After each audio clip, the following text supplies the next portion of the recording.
degree at Kitson College of Science in England.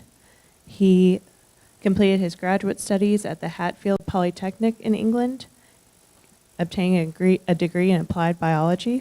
He did his externship at Department of Neurosurgical Studies at the National Hospital for Nervous Diseases in London. He completed his postgraduate education at the University of Wales Institute of Science and Technology, obtaining his PhD in neuropharmacology, and completed his postdoctoral work at the University of Tennessee Center for Health Sciences. He is affiliated with Vanderbilt University, and he is the Clinical Associate Professor of Psychiatry and Behavioral Sciences at the Quillen College of Medicine. Please welcome Dr. Lipman. Thank you. I'm going to talk about the antidepressant pipeline today, and in order to do this, I want to focus somewhat on the pipeline as much as what drugs might be in the future. So I'm going to have to explain how the pipeline works as I go along. Feel free to stop me if you have a question. What are my disclosures, excuse me. I have to disclose things. I don't have any financial interests or arrangements to disclose. I do anticipate discussing the unapproved investigative use of drugs. That's mostly what this is about. As part of what I do as a forensic consultant, most of it is clinical. Most of it involves criminal work. Some of it is civil. And of the civil, a portion, not a significant portion, but a portion involves drug companies suing other drug companies, where a law firm will contact me and ask me to review the possibility that the claims made in a drug patent are perhaps overly broad and can be overturned.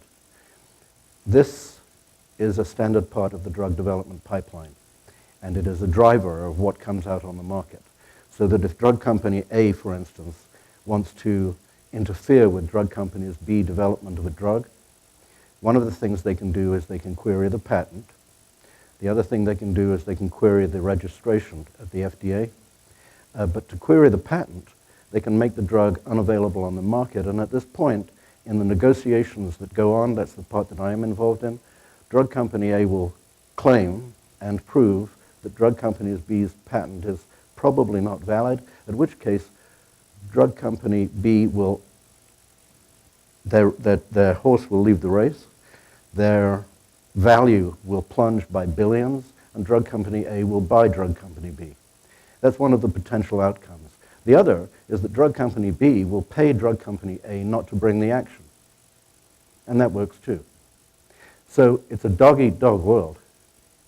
It's brutal. I often imagine that what's going on, and I subscribe to a journal called Drug Development News, which is where some of my information comes from. I often see this as a sort of a cross-country horse race. The horses being the drugs. The horses have owners. There are barriers that the horses have to jump over. Halfway through a race, if a horse is doing really well, one of the other owners will offer to buy that horse before the race is over. And they'll take the horse out of the race to run in the next race. So what actually comes to market is less about the needs of patients or the prescribing needs of doctors. It is more about the market. And the market is divided in a number of different ways. There are several ways that drugs are developed. The first that I will mention, which is the commonest, is what's called evergreening and retargeting. Does everyone know what evergreening is? Raise your hand if you do. Okay, that's fine. If you have a very effective drug, let's say citalopram, you have the market for it. You have 17 years of patent exclusivity, you're making billions, and you're running to the end of your patent exclusivity. Soon it's going to become generic. What can you do to keep this horse in the race? Well, citalopram is a racemic mixture of a left and right hand form of the molecule.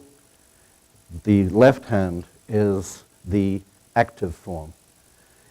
If you isolate that, you can sell it as another drug, and you have just evergreened citalopram. You see, without doing any actual drug development research. And that's one of my examples on another slide. The same is true for the receptor agonists and modulators, and for the SNRIs, the SNDRIs. These are all the monoamine drugs that form the standard, the core of the monoamine idea of depression and antidepressant drug action. It is basically the monoamine story. I will be explaining that is coming to an end. That is not the future.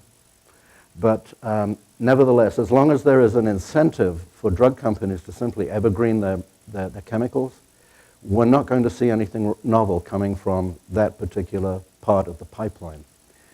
Another part of the pipeline, one of the ways of getting drugs into view and into market, is to prospect for antidepressant effects in epidemiological data and, ironically, in the drug abuse field. Most of what you know is bath salts. Has everyone heard of bath salts?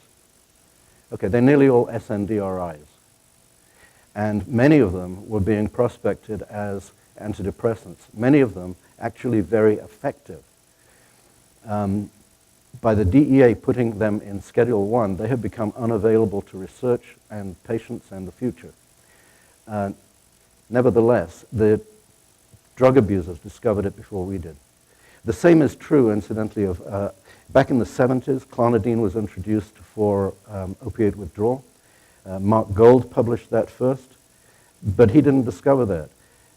Boehringer actually learned that heroin addicts were robbing pharmacies for clonidine. They knew before we did. It's remarkable. So the drug abuse field is a rich source of information, and the pharmacovigilance is a rich source of information for potential new drugs. But the third, what I would call the real discovery pipeline, is rational drug design. And here, the field is moving into the NMDA receptor inhibition or antagonism, and drugs that perhaps can break the inflammation-depression cycle. I had mentioned evergreening, and evergreening doesn't always work. Citalopram and escitalopram was an example that did.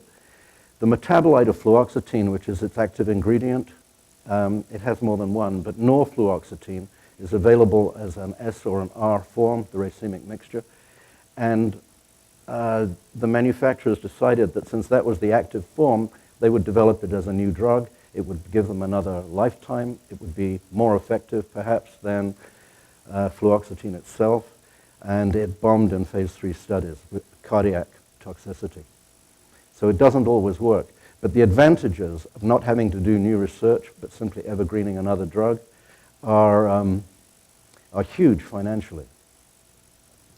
Now, another way of evergreening is to simply sell the drug into another market. For instance, dupoxetine, which was, this is a fluoxetine-like molecule, which was effective, but required to take more than once a day, was moved to the premature ejaculation market. And you would say, isn't that trivial?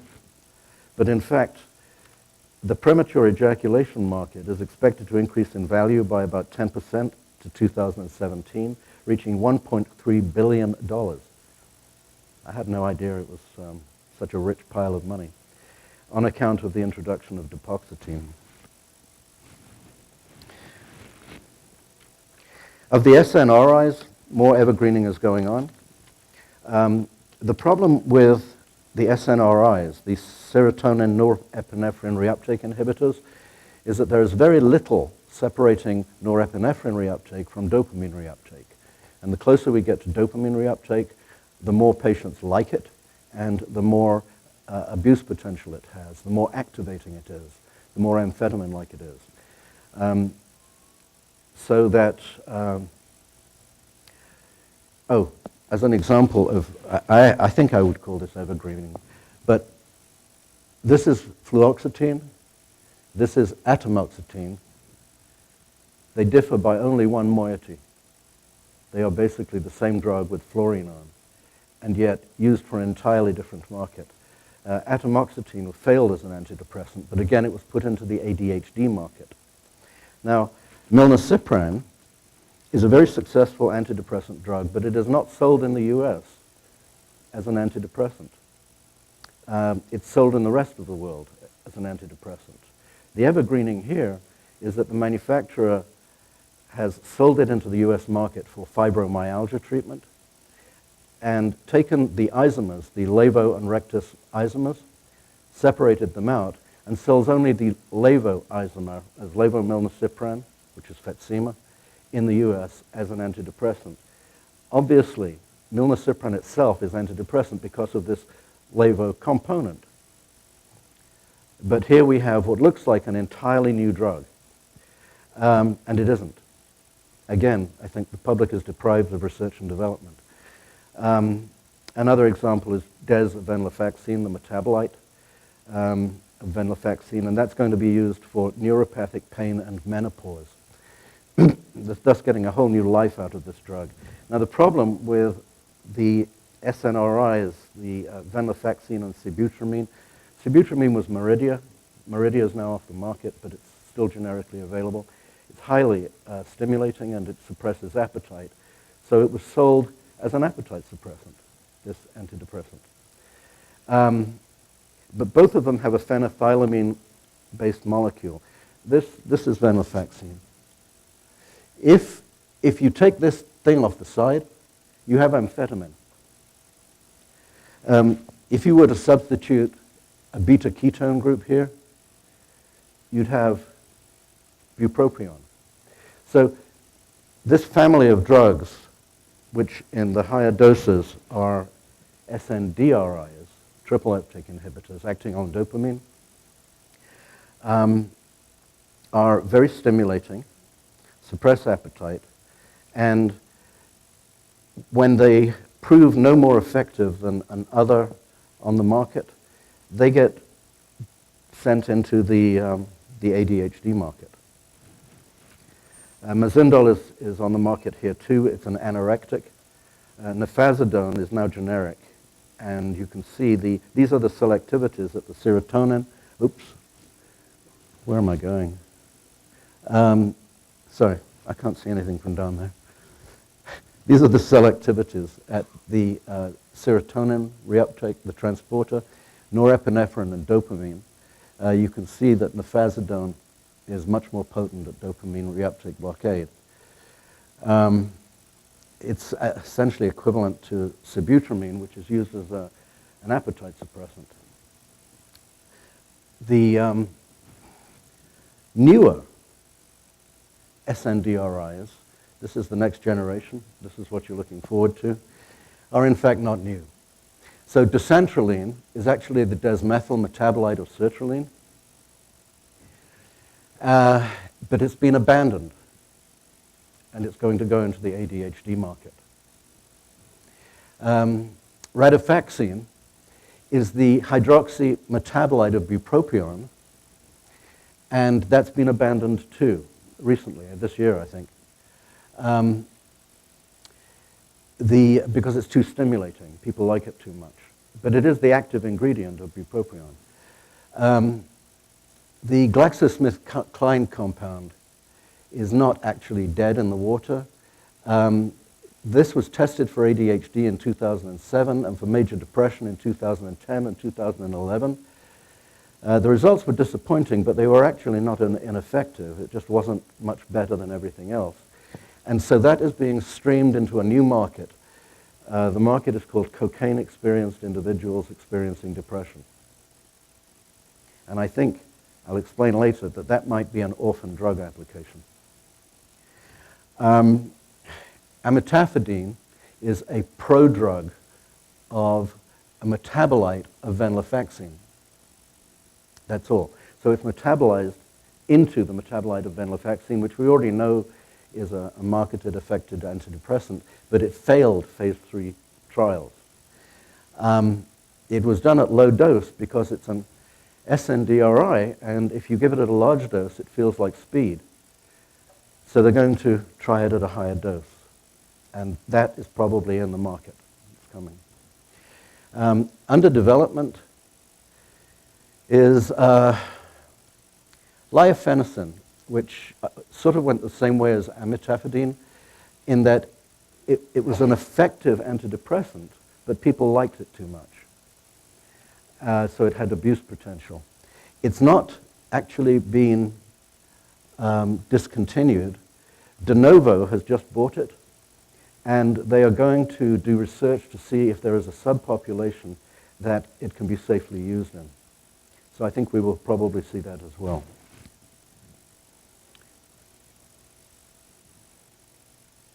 But wherever they fail, these SNDRIs, they're candidates for the ADHD market. And why repurpose for ADHD? Well, it's a huge market. It's got 12 billion in annual sales right now. Overall prescriptions are growing at 6%. 67 million prescriptions were written in 2015, with 37 million prescriptions written for adults and 30 million written for children and adolescents. Adults are the fastest growing segment. We can talk about this maybe at discussion, but perhaps somebody is creating an illness. Prescriptions growing at an estimated rate of 9% per year.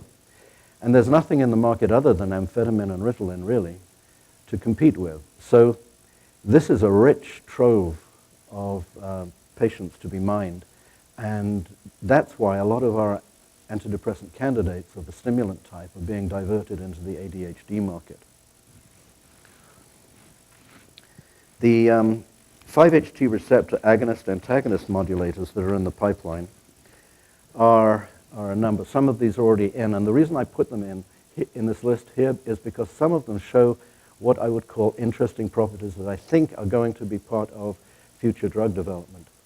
Vortioxetine, which I believe was introduced in 2016, last year as Trintellix, has been in research and in the pipeline for years. In 2007, Takeda paid Lundbeck $40 million up front for the license to this chemical, with promises of up to $345 million in milestone payments, and Takeda also agreed to pay most of the remaining cost of developing it.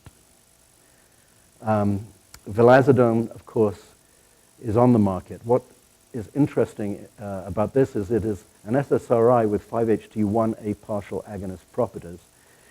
Fluvoxamine, again on the market here, but not for major depression. It is in the rest of the world.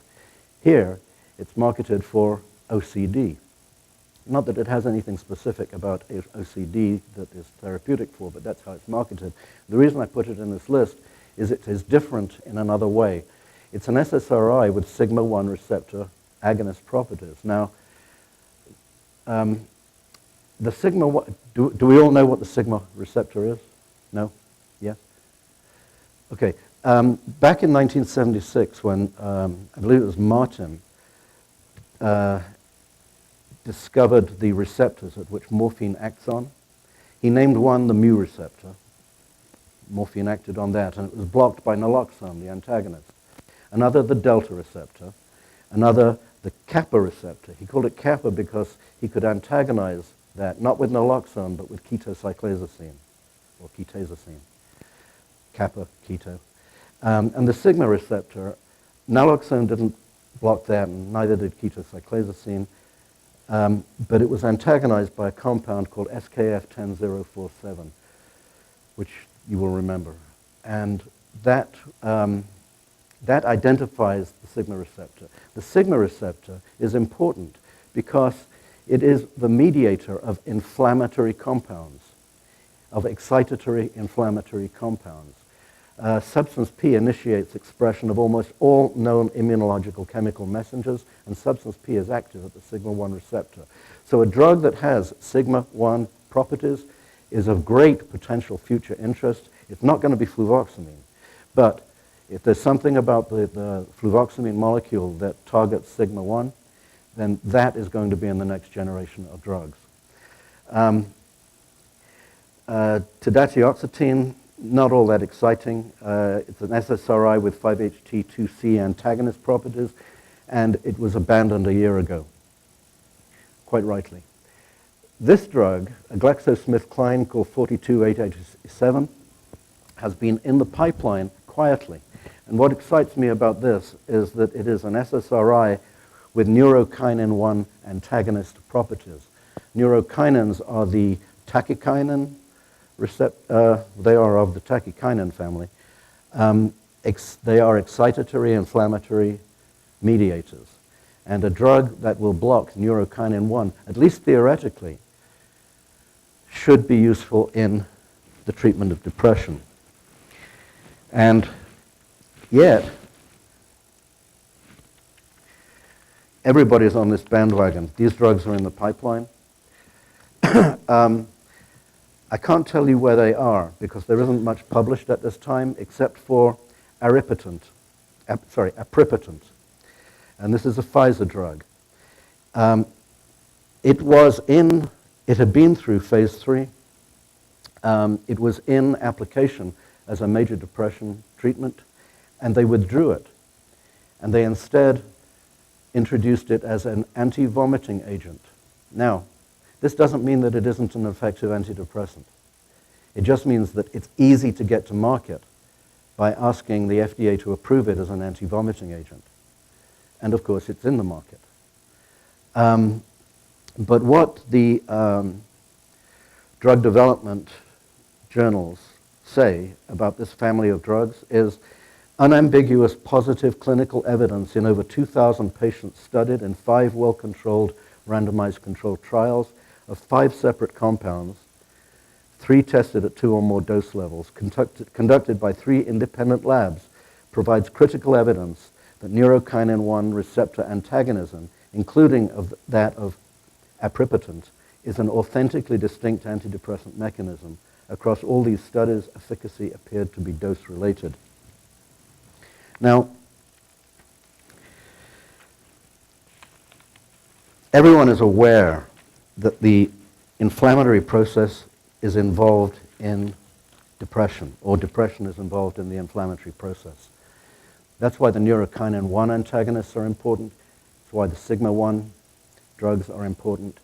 And the current theory driving research is that the stress response, now peripheral stress is transferred, as you know, centrally to the stress cascade of cytotoxic mediators.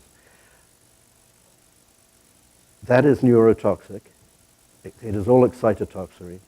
It is inflammatory, and it drives the stress response. So there is a wheel of stress, inflammation, excitotoxicity, and depression that can be broken somewhere. And that is something that you can intercept at the brain's NMDA receptor. This is the receptor that you know as the glutamate receptor, or at least the glutamate receptor is on the NMDA receptor.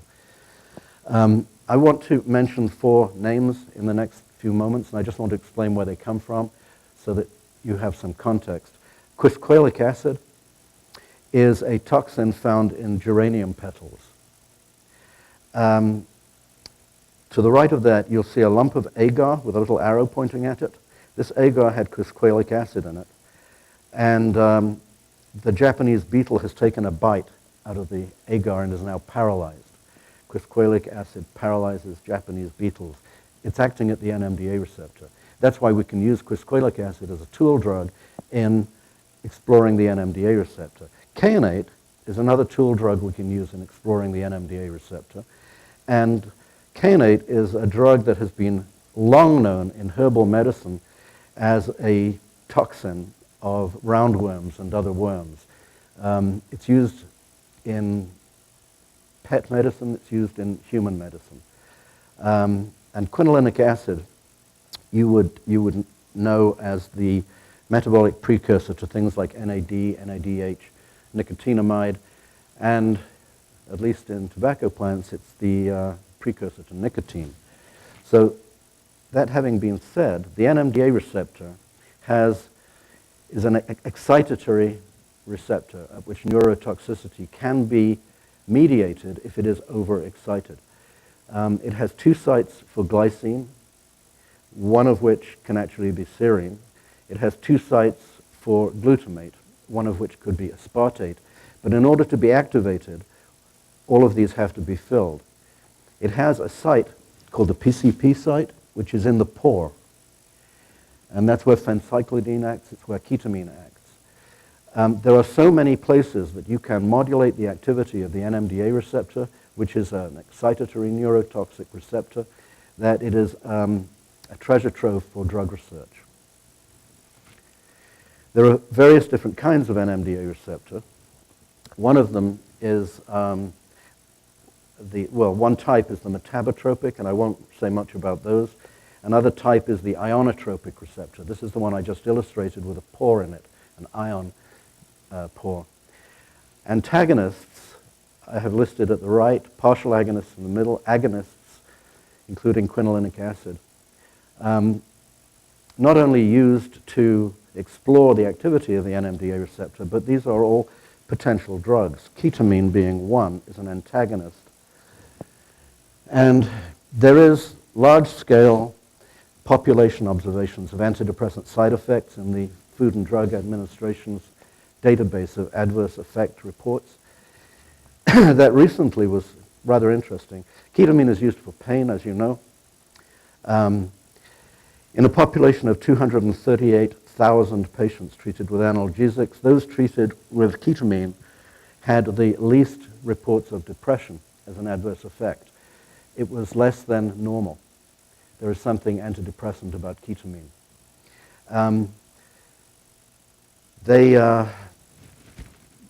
Ketamine wasn't the only thing that came out of this study.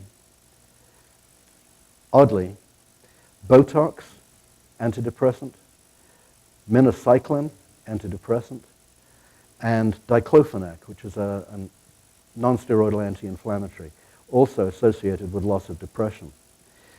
Not that we need a justification for looking at ketamine as an antidepressant, because we already know that ketamine is... Does everyone know what a ketamine is? It's an anesthetic. It's a very rapidly acting anesthetic, and it causes a dissociative anesthesia. I used to use it to knock out baboons with, because you could put it in a dart, and it's extremely safe. You cannot overdose on ketamine, so I didn't have to weigh the baboon first. It produces a kind of plastic catatonic rigidity. The animal is not flaccid, its eyes are open, the pupils are moving around, and it's completely unresponsive. And it's anesthetized in the sense that it can't feel pain. It's used in certain types of surgery.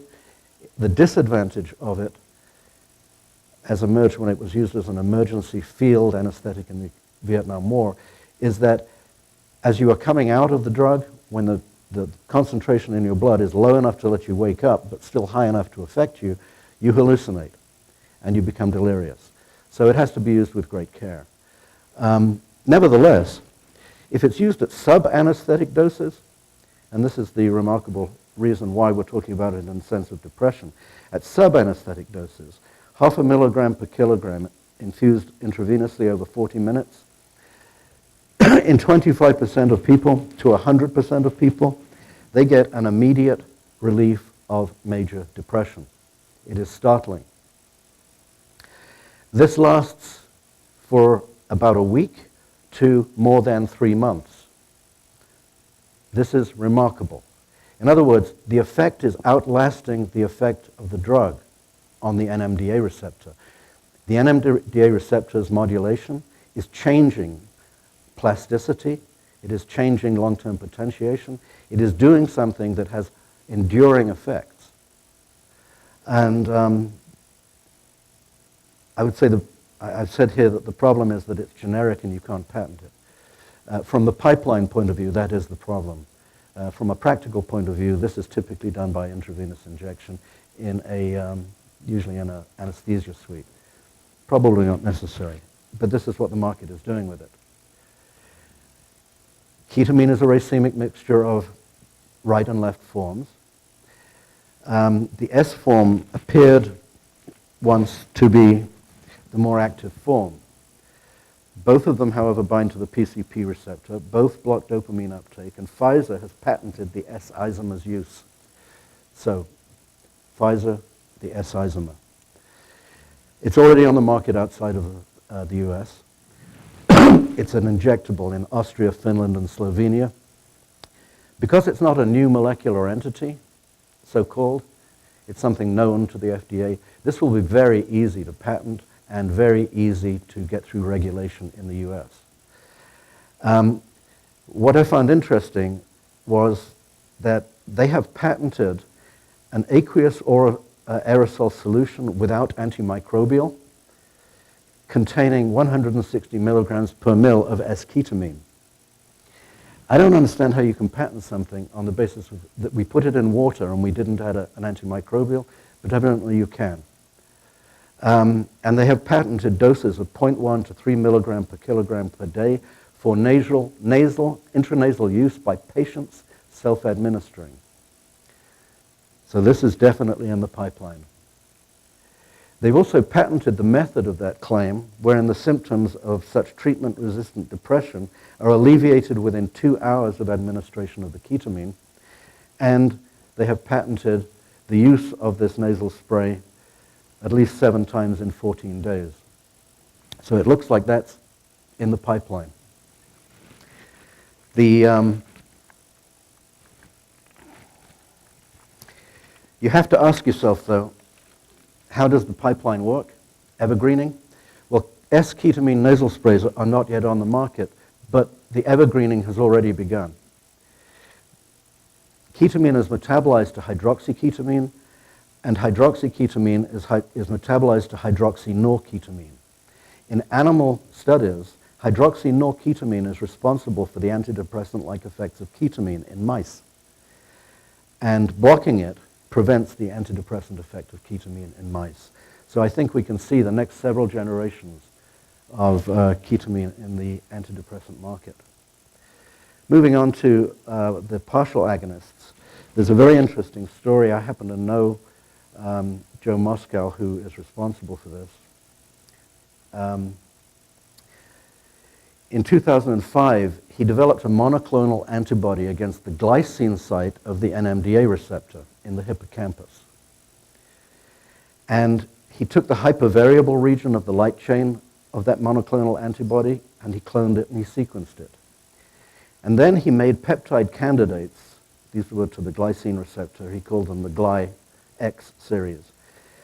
Synthesized them and tested them in vitro for competition against 7-chlorokinurenic acid, which is a competitive antagonist specific for the glycine site of the NMDA receptor. So these peptides were going to act at the glycine site of the NMDA receptor. And he tested a series of them. One of them, number 13, Glix-13, a tetrapeptide, penetrated the brain after IV administration, and it acted as a partial agonist at the glycine subunit, and it had powerful enhancing effects on learning and memory in animal models. In other words, things that act on the NMDA receptor produce enduring changes. You don't have to keep giving the drug every 3 hours. Now you may ask, if we have a drug called 7-chlorokinurenic acid, why don't we just make modifications of that to act as a drug at the glycine receptor? And the answer is in the future. This is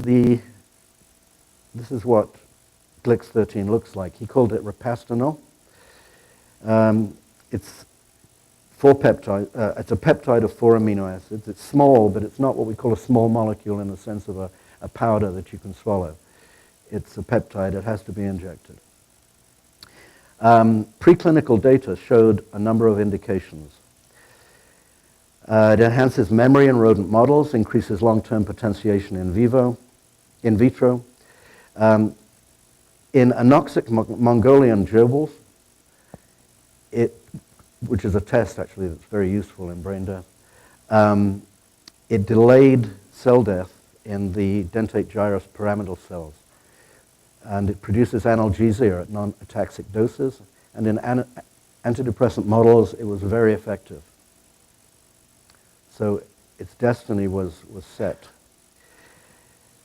The indications were that it would be useful in depression and in delaying onset of memory loss due to Alzheimer's and neurodegeneration due to stroke and other things. It's depression we're talking about now, however. And tested in depression studies in phase 1 and phase 2, Repastinol was given weekly. The effect lasted for more than 7 days after injection and produced almost 3 points on the Hamilton Depression Scale. Phase 2 studies, it was judged effective. There was a curiosity in that the effect does not dissipate. It seems the depression continues lifting. In March 2014, he was granted fast-track FDA designation for depression for Repastinol's use. In January 2016, the FDA designated this a breakthrough therapy. Phase 3 studies have begun in major depression, given weekly.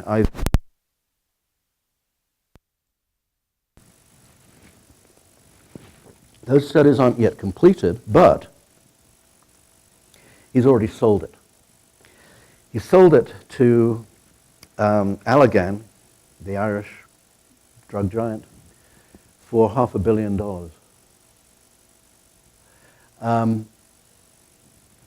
It's quite remarkable. Allergan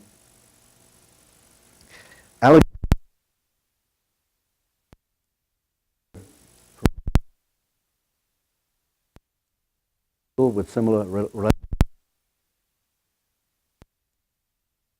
he did not, and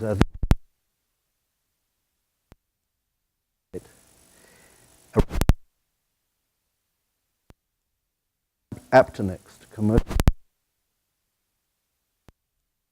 available.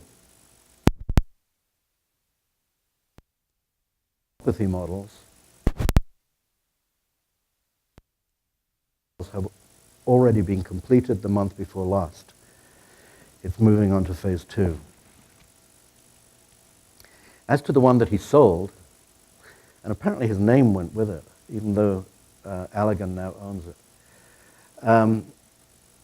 The one more potent than the is in phase 1. There's no question about it. It's treated. Instantly, drugs or after the drug has left. It's a history of some pathological. It is no longer a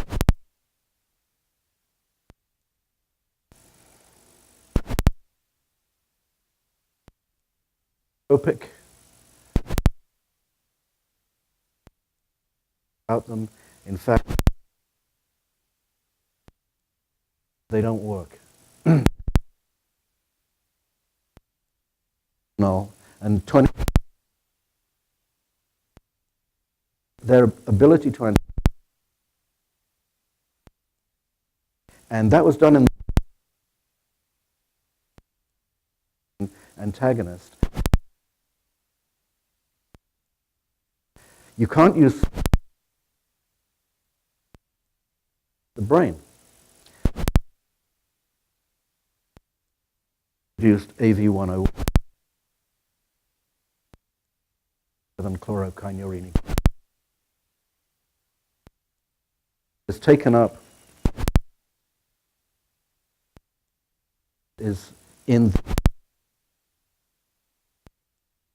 quinurenic acid, where and produced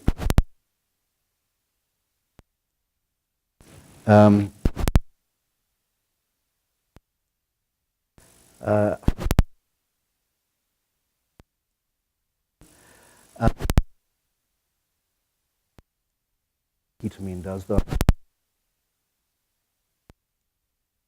NIH effects. So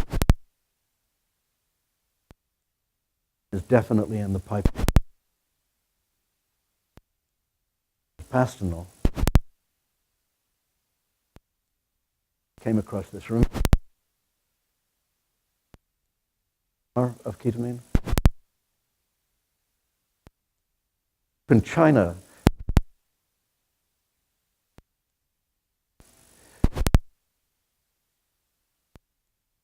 far more potent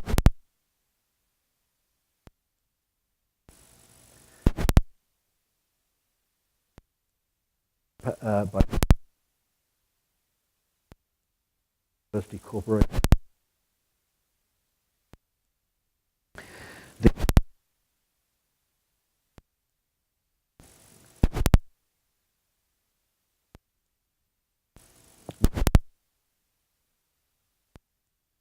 Make this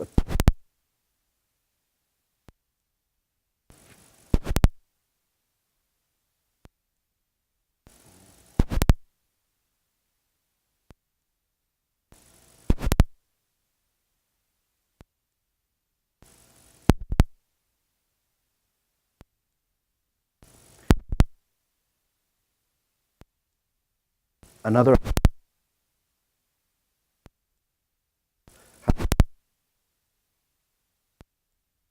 stand there. Okay.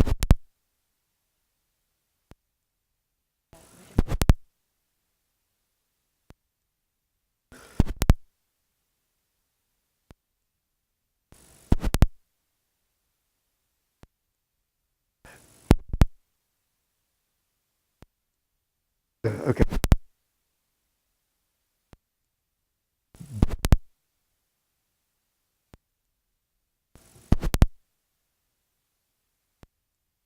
The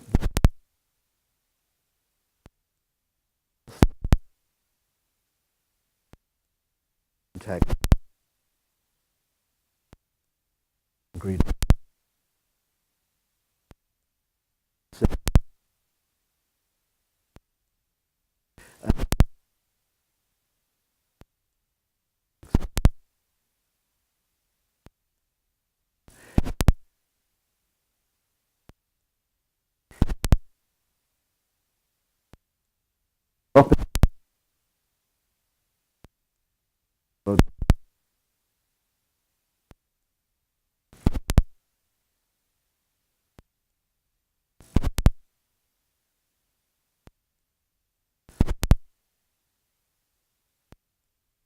Nice.